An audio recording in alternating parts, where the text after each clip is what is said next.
Bin hier in Medjugorje und bin mit Schwester Kerstin Schwester Kerstin. Wo kommst du her? aus Österreich, aus Ah, der Südsteiermark. aus der Südsteiermark. Und was bedeutet Medjugorje für dich? Puh, sehr vieles.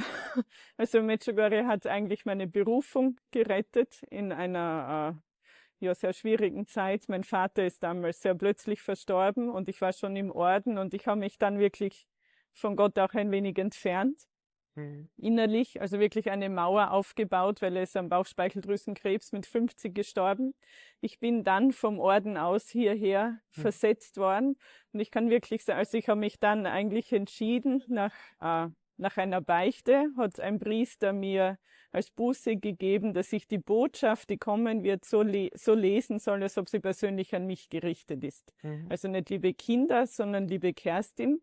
Und diese Botschaft hat mich so getroffen, weil darin gestanden ist, dass nicht Krieg und Unfrieden und Traurigkeit in unserem Herzen herrschen soll, sondern die Freude an Gott und dass man durch das Gebet wieder zu Gott zurückkommt. Mhm. Ich habe mich dann entschieden, einen Monat lang jeden Tag auf einen Berg zu gehen. Mhm. Und es ist wirklich sehr viel passiert in diesem Monat. War Also, das hier oder dieser Berg oder war das in Österreich? na, Kreuzberg und Erscheinungsberg. Das war Okay, hier ja. in Medjugorje, Okay, genau. ja. Also ich bin jeden Tag 5-mal in der Woche auf dem Erscheinungsberg, 2-mal in der Woche auf den Kreuzberg. Wow. Habe wieder diese Liebe Gottes erfahren dürfen, Mhm. die ich sehr lange nicht erfahren habe, ja. Und am Erscheinungsberg habe ich wirklich erlebt, dass du kannst nicht tiefer fallen als wie in die Hände Gottes, egal was in deinem Leben passiert. Das ist etwas, das mich auch heute noch sehr begleitet, weil das Leben kann sich von heute auf morgen schlagartig verändern. Und den Halt, den wir dann wirklich haben, ist einfach bei Gott. Auch wenn es einem scheint, dass Gott sehr weit weg ist, ja, aber er ist trotzdem da und trägt uns. Und die Gottesmutter hat mich wirklich wieder zu Gott geführt, eigentlich in diesem Monat. Also ich habe ihm dieses Monat geschenkt und habe gesagt, jetzt mache du. Mhm. Deshalb bedeutet mir eigentlich Medjugorje irrsinnig viel, ja. Ja.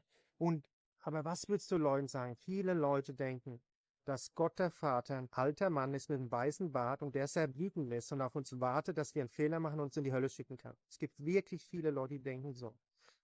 Um sich in Gott in seine Hände Ja, fallen lassen zu können, muss man eine Gotteserfahrung gemacht haben, die sehr positiv ist. Gott der Vater, wie Jesus sagt. Hast du diese Erfahrung gemacht in deinem Leben? ja, ich habe mit 14 bei meiner Firmung, also ich habe bis 14 nichts zu tun gehabt mit Gott. Also bei uns in Österreich sagt man Papierkatholik, also Ja. am Paper Papier halt, Catholic in genau, Englisch oder genau, ja. Kulturkatholik Ja. vielleicht so, ne? Und bei meiner Firmung, also die Firmung ist ja mit 14 bei uns für mich eine schwierige Zeit, Pubertät, Zeit, wo die Eltern so schwierig sind, sage ich Alles gerne. wird Ja, schwierig irgendwie. genau, ja. Ja. Und auf alle Fälle habe ich dann wirklich bei der Firmung selber erfahren dürfen, Jesus liebt mich. Mhm. Er liebt mich so, wie ich bin. Und das war für mich eine sehr tiefe Erfahrung damals. Also es Kannst du war beschreiben, wie das passiert hat? Für jemanden, der keinen Glauben hat und das jetzt hört sich das komisch an. Jesus liebt mich. Was ist da passiert? gut, das war im Laufe der Firmenvorbereitung. Ich hatte eine Firmenbegleiterin, die eigentlich durch ihr Leben Zeugnis gegeben hat. Sie war 23 Jahre alt, ist in die Kirche gegangen. Ich habe mir gedacht, oh mein Gott, warum geht so ein junger Mensch in die Kirche? Für mich war Kirche nur langweilig. Für alte Leute, die da Genau, rosenkranzigen Omis, ne? richtig. So war mein Bild von Langweilig. Kirche, Oh genau. Gott, muss schon wieder dahin. Und Ja. dann begegnet man einem jungen Menschen, der in die Kirche geht und das bewegt. Also ich sage auch immer, wir wissen nicht, wenn wir wirklich durch unser Lebenszeugnis alles ansprechen. Also das wissen wir nicht. Und die Gottesmutter hier sagt ja auch immer wieder in den Botschaften, wir sollen Zeugen sein. Wir sollen Apostel ihrer Liebe, wir sollen Apostel ihres Friedens sein, weil wir wirklich nicht wissen können, wen Gott berührt. Ja, weil berühren tut nur Gott, ja. Absolut. Und dann, so habe ich mich geöffnet dann und ich kann mich noch erinnern, wir haben am Samstag am Abend Firmung gehabt, ich habe mich dort angestellt und das hat mich einfach geflasht, ja. Also ich stand dort, das war so schön, bei der Kirche ist gerade der Sonnenstrahl auch reingekommen, ja, ich bin wirklich dort gestanden. Und in meinem Herzen hat sich so eine Liebe, so eine Freude aufgetan, dass ich wusste, das ist jetzt nicht von einem Menschen, das ist von Gott. Und ich habe wirklich gespürt, er liebt mich so, wie ich bin. Weil als junger Mensch, man will immer so sein wie die anderen und man ist nicht zufrieden und man vergleicht sich. Genau. Ja.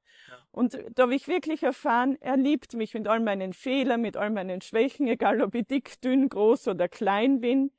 er liebt mich so, wie ich bin, ja. Und das war wirklich so eine Freude im Herzen. Und ich habe dann am nächsten Tag bin ich schon in die Messe gegangen, weil die Messe nicht mehr langweilig war, weil ich gewusst habe, ich begegne dort jemanden. Ich begegne dort Jesus, der in der Eucharistie sich mir schenkt und ja, den ich in mir aufnehme. Unglaublich, so schön, was du da sagst. Und weißt du, viele Leute haben Angst. Medjugorje hat viel mit Beichte zu tun, Umkehr. Und viele Leute haben Angst, zum Priester zu gehen und zu sagen, was sie alles gemacht haben. Was würdest du denen sagen? Was ist die Schönheit der Beichte? Und warum muss man keine Angst haben? Weil man Gott dort begegnet. Die Beichte ist das Sakrament, wo ich wirklich Du auf Du mit Gott bin. Der Priester ist ja nur das Werkzeug eigentlich nicht und ich kann sagen, auch den Leuten draußen, auch mir zittern noch immer die Knie oft vor der Beichte, bin auch noch nervös und so, ja gut, das ist normal, weil man schämt sich ja oft für etwas, das man getan hat. Wir haben mit vielen Priestern schon geredet und es gibt nichts, was sie nicht schon gehört hätten und wir sagen es ja Gott. Er ist ja nur das Werkzeug, also von dem her. Und es ist wirklich Gott das anzuvertrauen und dann seine Versöhnung zu erfahren, seine Vergebung zu erfahren. Also für mich ist es einer der schönsten Sakramente eigentlich, ja, wo man wirklich so in Tuchfühlung fast mit Gott geht und wo man immer wieder auch seine Vergebung erfährt. Und dadurch werden auch wir vergebende Menschen. Weil wenn wir diese Vergebung erfahren, dann können wir sie auch anderen weitergeben. Auch wenn es oft schwer ist. Ich sage immer, Vergebung, Versöhnung ist ein Prozess. Das passiert nicht von heute auf morgen. Und wir können es auch immer wieder zur Beichte hinbringen, auch wenn es uns bedrückt, wir schon gebeichtet haben, bis das wirklich gelöst ist. Oder auch im Gebet zu sagen, Herr, bitte hilf mir, diesen Menschen zu vergeben. Ich kann das nicht, aber hilf du mir, dass ich diesen Menschen vergeben kann und Gott hilft dann. Also er schenkt uns diesen Prozess im Gebet und von dem her ist auch was. Und Vergebung ist oft für uns selber, dass wir Heilung erfahren in unserem Herzen, dass wir wieder heil werden. Und das schenkt er uns wirklich im Sakrament der Beichte. Und dann dürfen wir natürlich auch glauben, dass wir uns selber vergeben. Das ist oft für viele Menschen sehr schwierig, die Selbstvergebung, ja. Und der Prozess hat geklappt bei dir. Du kannst sagen, immer wieder, oder es ist ein wahrscheinlich ein Prozess, Genau, immer erledigt. genau. Und ich denke mir auch, Gott, er führt uns und er macht oft Dinge, Wunden vielleicht auf, zu dem Moment, wo wir sie brauchen. Und dann hilft er uns auch dort, die Heilung und die Vergebung zu erfahren. Und du hast damals in der Kirche die alten Frauen gesehen, die den Rosenkranz gebetet haben. Betest du den Rosenkranz jetzt auch? Ja, sehr gerne. Warum? Ja. Es ist ein Gebet oft, wenn man nicht weiß, was man beten soll, ist der Rosenkranz oft sehr gut. Er beruhigt. Also ich merke oft, wenn ich total im Stress bin, dann nehme ich auch gerne den Rosenkranz und ich kann im Rosenkranz wirklich alles in die Hände Gottes legen und in die Hände der Mutter Gottes, ja. Und für mich war es sehr berührend am 1. Jänner am Erscheinungsberg, also wo wirklich Tausende von Menschen im strömenden Regen Wirklich strömen. Genau, gebetet haben und dann auch diese Freude, als die Seherin Maria gesagt hat, die Gottesmutter kam mit Freude.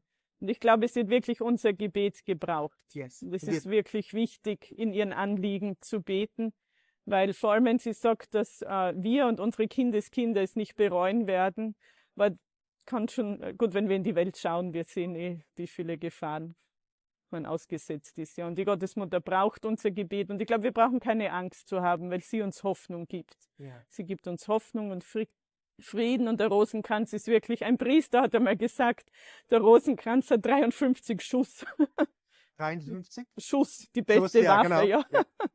Also, Sagt Pater Pio, das ist die Waffe, Genau. die Waffe, einfach nur die Waffe für unsere Kämpfe, Ich genau. habe auch die Erfahrung gemacht, das beruhigt, es gibt dann wieder inneren Frieden, es holt einen runter, wieder aus Stress, wie auch immer, ne? Aus Genau. Wut. Und was ist für dich so speziell an Medjugorje? Die Anwesenheit der Mutter Gottes. Kannst du das beschreiben für jemanden, der das jetzt sieht und noch nie hier war? Ich glaube, ich habe schon viele Leute begleitet, die zum ersten Mal nach Medjugorje gekommen sind und auch wenn sie oft mit dem Glauben nichts zu tun gehabt haben, es hat sie berührt hier, weil hier wirklich so eine Atmosphäre des Gebetes und des Friedens ist. Und es ist, glaube ich, durch ihre Anwesenheit. Ja, das hat auch Pater Slavka das sehr oft gesagt. Das Spezielle an Medjugorje ist wirklich ihre Anwesenheit hier. Genau. Und ich glaube, man spürt es. Es ist nicht wichtig, bei einer Erscheinung dabei zu sein oder sonst irgendwas. Einfach hier zu sein, versuchen, das Herz zu öffnen und sich darauf einzulassen, was hier passiert. Und die Gottesmutter und Gott, sie wirken dann, ja. Man braucht nur einen kleinen Spalt des Herzens und einen guten Willen haben wir. genau. Und du weißt, viele Leute kommen hierher und suchen ihre Berufung. Ja. Aus deiner Lebenserfahrung, du bist jetzt katholische Schwester, was würdest du den Menschen sagen? Wie finden die ihre Berufung, Mutter, Familienmutter zu sein, katholische Schwester zu sein, Priester zu sein, alleinstehend zu bleiben? Was würdest du denen raten oder aus deiner Lebenserfahrung? Einfach versuchen, im Gebet heraus die Berufung zu finden. Ja. Und Gott was ist zeigt Gebet? sie einem. Ja.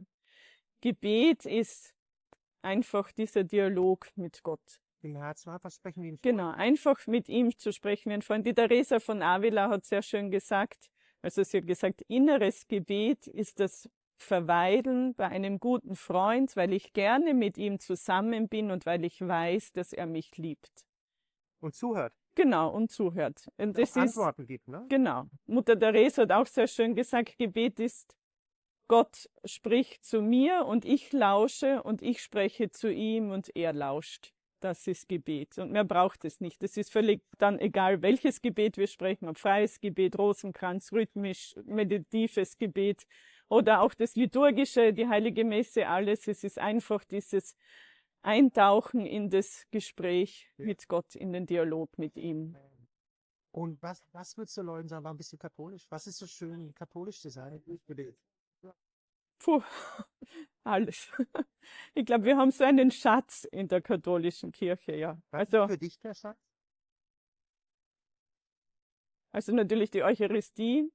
Obwohl ich sagen muss, gut, ich glaube, dass es wichtig ist, auch ökumenisch zu wirken mit den anderen auch. Also jetzt nicht zu sagen, wir sind jetzt die Besten und wir schreiben das auf unsere Fahne. Wir haben so vieles gemeinsam und ich glaube, dieses Gemeinsame herauszunehmen, ist das Wichtigste, weil wir können auch gemeinsam bieten, ja. Ich fahre jetzt auch zu mehr Konferenzen auf Deutschland. Ja. Und warst du da oder fährst du hin? Ist das jetzt, oder? Es beginnt morgen. Ja, genau, das könnt ihr online sehen, ganz wichtig, online, Mehrkonferenz in Augsburg. Genau. Ja, der Johannes Hartl. Johannes Hartl, genau. Ja. Genau. Und trotzdem, für mich gibt es aber nichts anderes, als katholisch zu sein. Ja. Aufgrund der Sakramente, der Eucharistie, also wirklich, dass wir ihn aufnehmen können und ja, es ist einfach schön, katholisch zu sein. Genau, es ist einfach schön und es ist, glaube ich, auch gut klarzustellen, wir haben ein anderes Konzept. Diese Hostie, das ist Leib und Blut. Genau. Nicht irgendein Symbol, sondern es ist Realität. Und man muss einfach auch in Liebe die Wahrheit sagen, was der Unterschied ist. Das heißt nicht, dass wir irgendwie höher stehen, sondern das ist ein anderes Konzept. Genau. Glaubenskonzept einfach nur. Das Zweite Vatikanische Konzil hat eigentlich sehr schön gesagt in Nostra Aetate, dass in jeder Religion ein Strahl der Wahrheit zu finden ist, ja.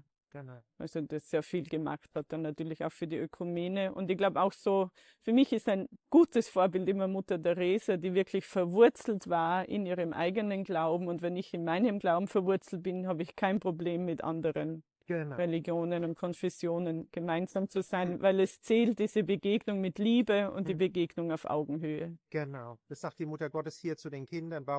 Als sie gefragt haben, warum bist du so schön? Weil ich liebe. Genau. Und das können wir alle, ob wir jetzt Muslim sind, wie auch immer. Das ist richtig, ja. Wir sind aufgerufen zu lieben, dann sind wir im Ebenbild Gottes, oder? Genau. Und am Ende, was würdest du sagen, warum sollen Leute vielleicht mal nach Medjugorje kommen? Ja, einfach, wie soll ich sagen, Jesus sagt auch, kommt und seht.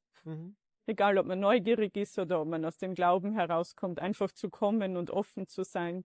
Und Medjugorje ist wirklich ein Ort, wo man Gott erfahren kann. Und ich würde gerne am Ende noch was zufügen. Es ist ein Strahl in jeder Religion, aber wenn man wirklich die Wahrheit sucht, ich habe jahrelang, 20 Jahre gesucht, gereist um die Welt, am Ende kommt man in die katholische Kirche, weil da die Fülle ist. Das heißt nicht, dass wir hochnäsig sind, sondern dass einfach die Wahrheit dort ist, die komplette Wahrheit. Ja. Oder? Genau, ja. Ganz lieben Dank für dieses schöne Interview. Danke.